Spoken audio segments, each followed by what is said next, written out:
तानों की भट्टी में तपा आदमी राख नहीं सोना बनता है।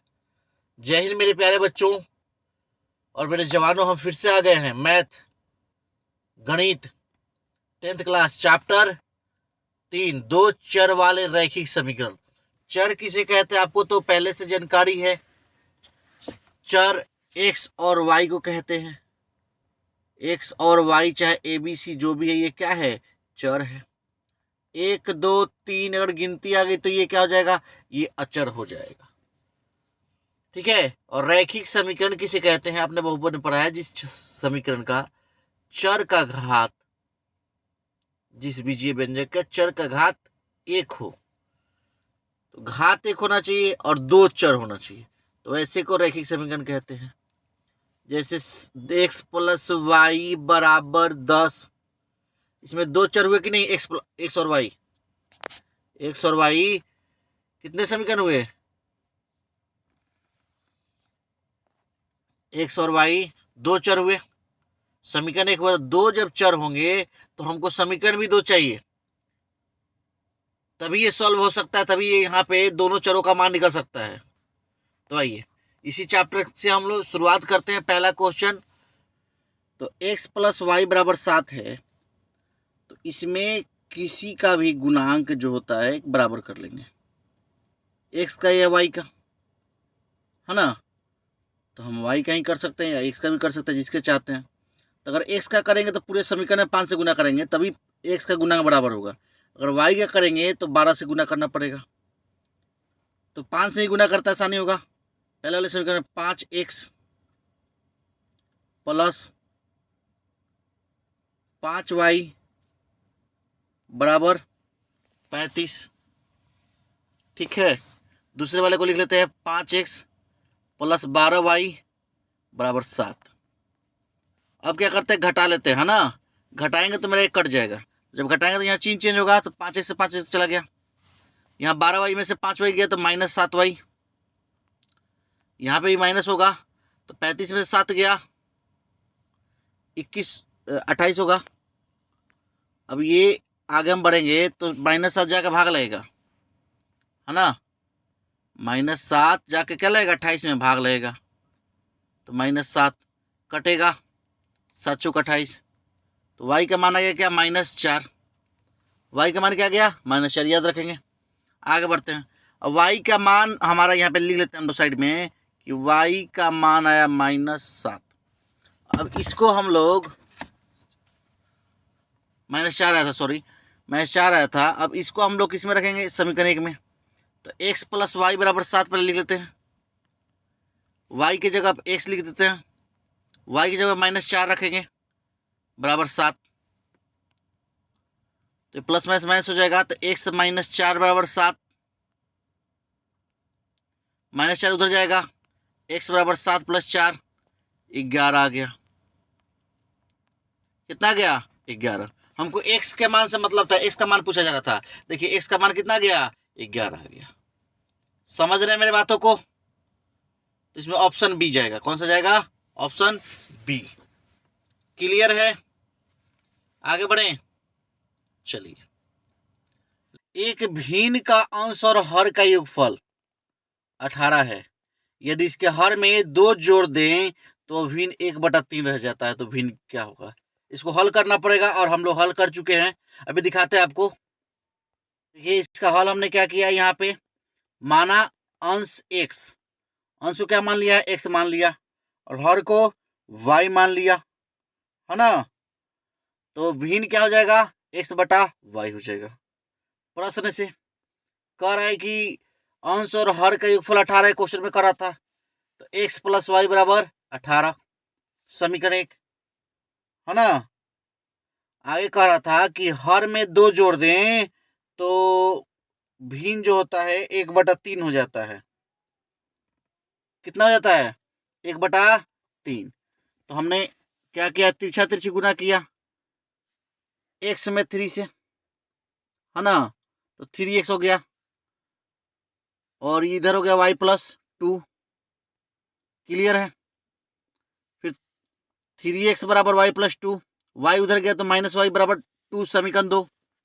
अब क्या करेंगे कि देखिए y जो है ना, यहाँ पे y और यहाँ पे y दोनों का जो गुणांक है बराबर है, तो समीकरण 1 और यहाँ पे प्लस है, यहाँ पे माइनस है, तो समीकरण 1 और 2 को हम क्या कर लेंगे, जोड़ लेंगे।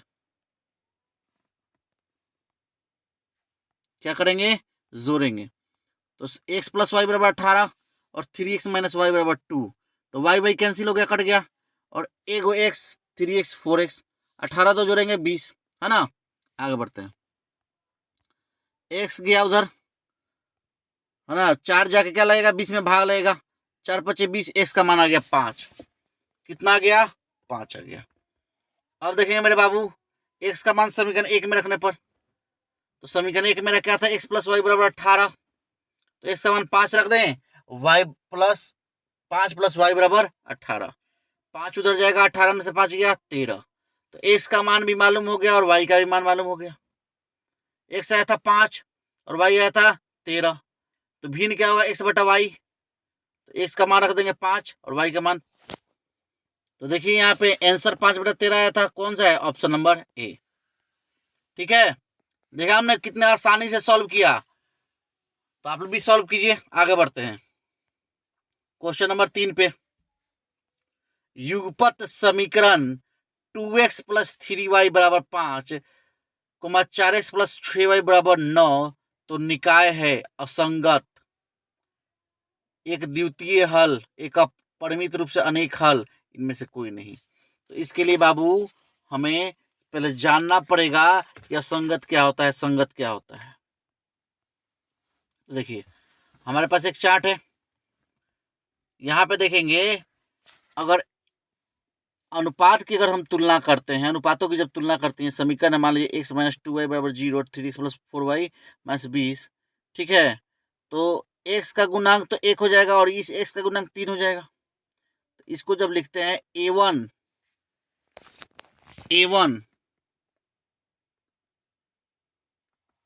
Plus a1x plus b1y plus c बराबर 0, इसी रूप में समीकरण लिखते हैं। दूसरा समीकरण a2x plus b2y plus c2 बराबर 0, इस रूप में रैखिक समीकरण लिखा जाता है ना। तो a1 क्या है, x का गुणांक है, b1 क्या है, y का गुणांक है, a2 क्या है, दूसरे समीकरण का a गुणांक है x का, और b2 y का गुणांक है। तो अगर a1 बटा a2 बराबर b1 बटा b2 रहे, तो ये जो होता है प्रतिच्छेद करती है इसका ग्राफ, इसका ग्राफ क्या करेगा, प्रतिच्छेद करेगा। और ऐसे समीकरण के केवल एक हल होते हैं, अद्वितीय हल होते हैं। बातों को समझ रहे हैं मेरे। अगर a1 बटा a2 बराबर नहीं रहेगा b1 बटा b2, तो ऐसे समीकरण प्रतिच्छेद करते हैं, और प्रतिच्छेद करेंगे तो इसके केवल एक हल होंगे, और ये जो होते हैं अविरोधी होते हैं। क्या होते हैं, अविरोधी। क्लियर है, आगे बढ़ते हैं। अगर हम ऐसे ही हम a1 बटा a2 बराबर b1 बटा b2 बराबर c1 बटा c2 देखें, तो इसके जो ग्राफ होते हैं संपाती होते हैं, और इसके अपरिमित रूप से अनेक हल होते हैं, और ऐसे जो होते हैं समीकरण ये असंगत होते हैं। क्या होते हैं, असंगत। क्लियर है ना। पहले वाले का विरोधी था, अलग से पॉइंट लिख लेंगे, दूसरे वाले का असंगत था, तीसरे वाले का देखें a1 बटा a2 बराबर b1 बटा b2 बराबर नहीं है c1 बटा c2, और इसके जो ग्राफ होंगे समांतर होंगे, और हल क्या होगा, कोई हल नहीं होगा। और ये कैसे होते हैं, ये संगत होते हैं। क्लियर। तो a1 बटा a2 बराबर b1 बटा b2, है ना, जब नहीं रहेगा तो ये प्रतिच्छेद करेगा, केवल एक हल, अविरोधी। फिर से लिख देते हैं, अविरोधी। अगर तीनों बराबर हो गया तो संपाती, अपरिमित रूप से अनेक हल, मतलब ये असंगत हो गया, है ना। तीसरा, अगर a1 बटा a2 बराबर b1 बटा b2 नहीं रहे, एक मिनट, तो ये समांतर होते हैं, और ये क्या होते हैं, संगत होते हैं। क्लियर है? तो इसको याद एकदम दिमाग में कर लेना है, तब जाके क्वेश्चन बनेगा। आइए अब क्वेश्चन पे चलते हैं।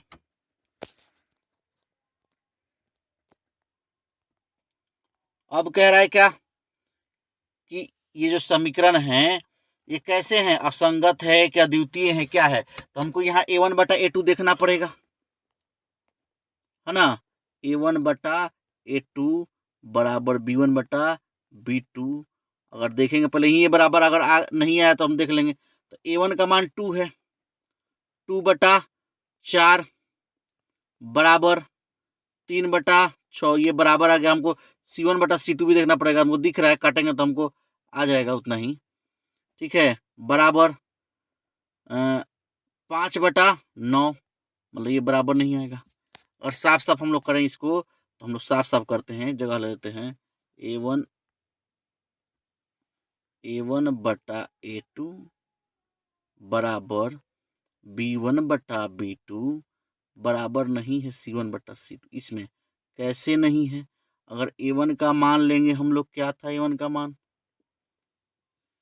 2 था। a2 का मान क्या था? देखना पड़ेगा, है ना। 2 था, बटा 4 बराबर 3 बटा 6 अब बराबर 5 बटा 9। अगर इसको काटते हैं तो 1, ये 2, ये 3 एकम 3, 3 दूनी 6, तो मेरा जो आया 1 बटा 2, 1 बटा 2, है ना, बराबर 1 बटा 2। क्या आया? 1 बटा 2 बराबर 1 बटा 2 बराबर नहीं है क्या? 5 बटा 9 के। मतलब a1 बटा a2 बराबर b1 बटा b2 बराबर नहीं है c1 बटा c2। तो ऐसे के क्या हल होंगे? ऐसे असंगत होंगे। तो ये समांतर वाले ग्राफ होंगे, तो असंगत इसमें से कौन सा है? ए नंबर ऑप्शन है, तो ए इज करेक्ट आंसर। समझ रहे हैं बातों को? नेक्स्ट क्वेश्चन पे चलते हैं बाबू। क्लियर हो गया ये? अगर निम्न रैखिक समीकरणों में किस समीकरण युग्म का अद्वितीय हल संभव है? अद्वितीय हल कब होता है? जब a1 बटा a2 बराबर b1 बटा b2 नहीं होगा। तो बारी बारी से सबको हमको देखना पड़ेगा, जितने भी हैं इसमें समीकरण। तो x का मान यहाँ पे गुणांक 1 है, तो 1 बटा 2 बराबर 1 बटा 2 बराबर 5 बटा 10। तो ये तो भाई सबका बराबर दिख रहा है ना, 10।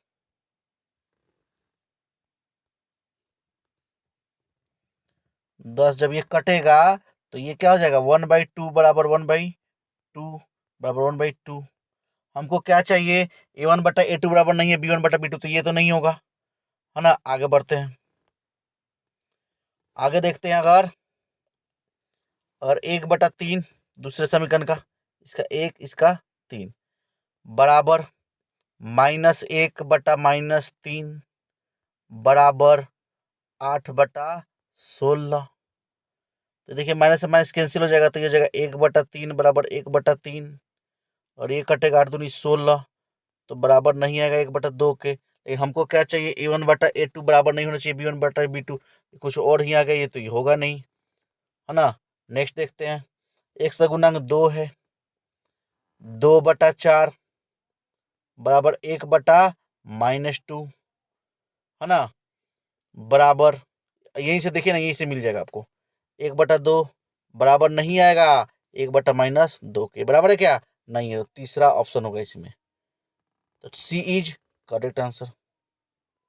कौन सा आंसर होगा? सी होगा। समझ रहे हैं बातों को? आगे बढ़े। क्वेश्चन नंबर 5, के किस मान के समीकरण x प्लस 2y बराबर 7, 2x प्लस ky बराबर 14 संपाती होगा? संपाती के लिए पूछ रहा है। तो संपाती का क्या शर्त होता है? a1 बटा a2 बराबर b1 बटा b2 बराबर c1 बटा c2। यही ना होता है जी, मतलब सबको बराबर करना है। तो ये बराबर करते हैं। x का गुणांक 1 है, x का गुणांक क्या है? 1 है, 1 से गुणांक 1, अब बटा इस 1 से गुणांक 2 बराबर 2 बटा के, है ना, बराबर 7 बटा 14। यही ना चाहिए जी, हमको के का मान चाहिए। ठीक है, हम आगे बढ़ते हैं, इसको काटेंगे, 1 बटा 2 आएगा, तो 1 बटा 2 बराबर 2 बटा के बराबर 1 बटा 2। तो इसको 2 को लेकर हम हल कर देते हैं, के का मान हमारा आ जाएगा। ठीक है, किसी को भी, इसको भी लेकर आप हल कर सकते हैं, कोई दिक्कत नहीं, इसको भी हम किसी को भी लेकर हल करेंगे तो मेरा के का मान आ जाएगा। तो हल करते हैं, 2 बटा के बराबर 1 बटा 2, तिरछा तिरछी गुना करेंगे, के का मान आ गया क्या, 4। तो कौन सा आंसर होगा, सी होगा। दिख रहा है बाबू, सी इज करेक्ट आंसर। समझ रहे हैं बातों को? तो आज के लिए इतना ही करते हैं बाबू, क्वेश्चन बहुत टाइम ले रहा है, 5-5 क्वेश्चन करते हैं पार्ट में करके। तो आज के लिए इतना ही मेरे प्यारे बच्चों। तो जाते जाते मेरे प्यारे बच्चों, जुनून आपसे वो करवाता है जो आप नहीं कर सकते, हौसला आपसे वो करवाता है जो आप करना चाहते हैं, अनुभव आपसे वो करवाता है जो आपको करना चाहिए। तो आज के लिए इतना ही मेरे प्यारे बच्चों। जय हिंद, जय भारत, वंदे मातरम, इनकलाब जिंदाबाद।